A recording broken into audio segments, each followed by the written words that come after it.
Hello guys, welcome back to हमारी आज की इस वीडियो में। इस वीडियो में आज हम कुछ ऐसे इंग्लिश के वर्ड्स पढ़ने वाले हैं जो हम डेली लाइफ में यूज़ कर सकते हैं। वो बहुत इजी सिंपल वर्ड्स हैं और जिनको यूज़ करके आप अपने इंग्लिश को लेवल अप कर सकते हो। अगर आप भी उनमें से हो जो इंग्लिश सीखना चाहते हैं और हर रोज़ इंग्लिश के लिए थोड़ा थोड़ा टाइम देना चाहते हैं तो ये वीडियो बिल्कुल आपके लिए है। तो चलिए शुरू करते हैं हम आज के हमारे पहले वर्ड से, जो कि होने वाला है मैक। मैक का मतलब होता है क्रिएट और प्रोड्यूस समथिंग, किसी चीज़ को बनाना, उसको उत्पन्न करना, वी कैन से मैक होता है। अगर हम मैक के सिनोनियम की बात करें तो synonym of make will going to be create, build, construct और प्रोड्यूस। ये अलग अलग वर्ड्स अलग अलग सेंटेंस में यूज़ होके उन सेंटेंस के मीनिंग को चेंज कर देते हैं। लाइक हम अगर क्रिएट के लिए यूज़ करना चाहें तो हम क्रिएट के लिए बोल सकते हैं कि you can create a poster. Building builds होती है। कंस्ट्रक्शन में कंस्ट्रक्ट होता है। और कुछ चीज़ प्रोड्यूस हो रही है मतलब उत्पन्न हो रही है। लाइक हम किसी इंडस्ट्रीज़ के लिए बोल सकते हैं कि दे आर प्रोड्यूसिंग समथिंग। और अगर हम एंटोनियम की बात करें तो antonym of make will going to be break, destroy और ruin। मैक हम किसी चीज़ को बना रहे हैं और उसके अपोजिटली हम किसी चीज़ को बिगाड़ रहे हैं। So break the brick, brick यानी होता है कि ईट, ईट को तोड़ना, डिस्ट्रॉय करना, किसी कंस्ट्रक्शन को डिस्ट्रॉय करना, और र्यून करना मतलब किसी चीज़ को ख़राब कर देना। लाइक किसी ने एफर्ट्स लगा के कोई केक बनाया है and you ruin its effort, आप बोल सकते हो। So example of make is going to be let's make some food. Now moving toward our next word जो कि होने वाला है हेल्प। हेल्प का मीनिंग होता है असिस्ट और सपोर्ट समवन, किसी को किसी चीज़ के लिए असिस्ट करना और उसका सपोर्ट करना कि आप ऐसे कर सकते हो, वैसे कर सकते हो। इंडिविजुअली उसको उस चीज़ के बारे में बताना कि क्या होना चाहिए और क्या नहीं होना चाहिए। अगर हम साइनोनियम की बात करें हेल्प की तो the synonym of assist will going to be help will going to be assist, support, aid और cooperate.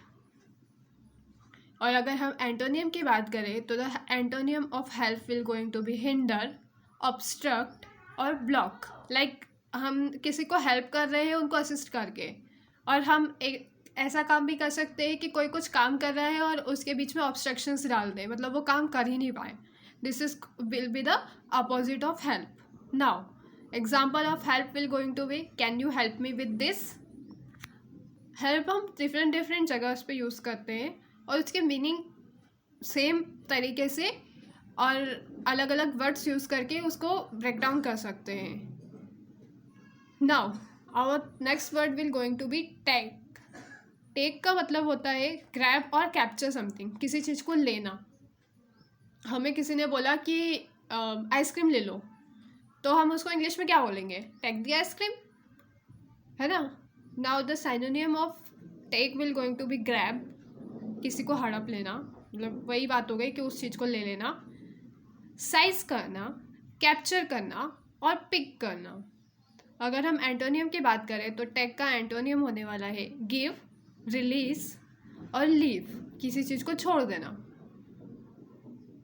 Now moving toward the example of take, take a seat and take a pencil, we can say take your book. बहुत सारे हो सकते हैं। आपका ये काम होने वाला है कि आप हर एक वर्ड जो भी आपने इस चीज़ में पढ़े हैं उनको उनका अलग अलग सेंटेंस बनाइए और कमेंट में डालिए, ताकि मेरे को पता चले कि हाँ आपको ये चीज़ समझ में आ भी रही है कि नहीं आ रही है। Now moving toward our next word जो कि होगा कम। कम का मीनिंग होता है मूव टुवर्ड्स द स्पीकर और अराइव, मतलब किसी चीज़ की तरफ जाना या वहाँ तक पहुँचना। कम आना या पहुँचना। अगर हम साइनोनियम की बात करें तो synonym of come will going to be approach, arrive, enter or appear.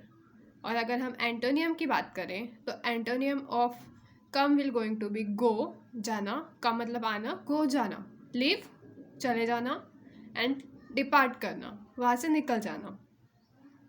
Now the example of come will going to be come here. हम और भी एग्जाम्पल्स यूज़ कर सकते हैं like come with me and many more. Now next word will going to be say. Say का meaning होता है express और कम्युनिकेट समथिंग, कुछ बोलना। हम किसी से कुछ बोल रहे हैं, say I am saying something, I will say you, like that. अगर हम साइनोनियम की बात करें तो synonym of say will going to be speak, tell, utter or express.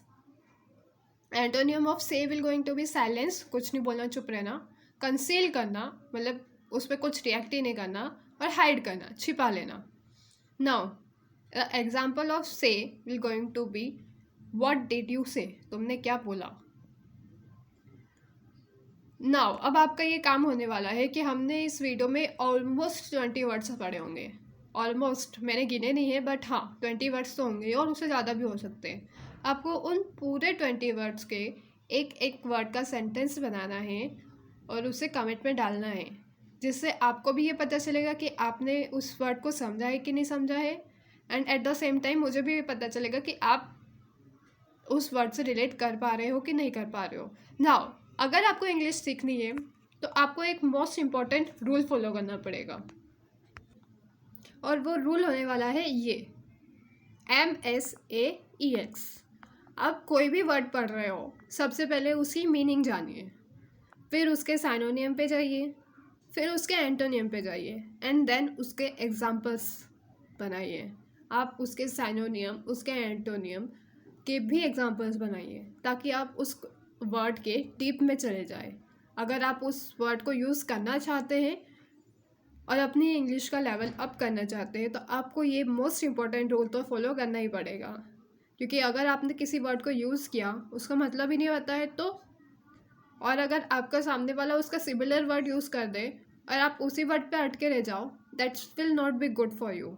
सो अगर आप अपनी इंग्लिश स्ट्रॉन्ग करना चाहते हैं तो बने रहिए हमारे इस चैनल के साथ, और अगर आपको ये वीडियो अच्छी लगी है तो लाइक कीजिए, शेयर कीजिए अपने फ्रेंड्स के साथ, और सब्सक्राइब करना ना भूलिए।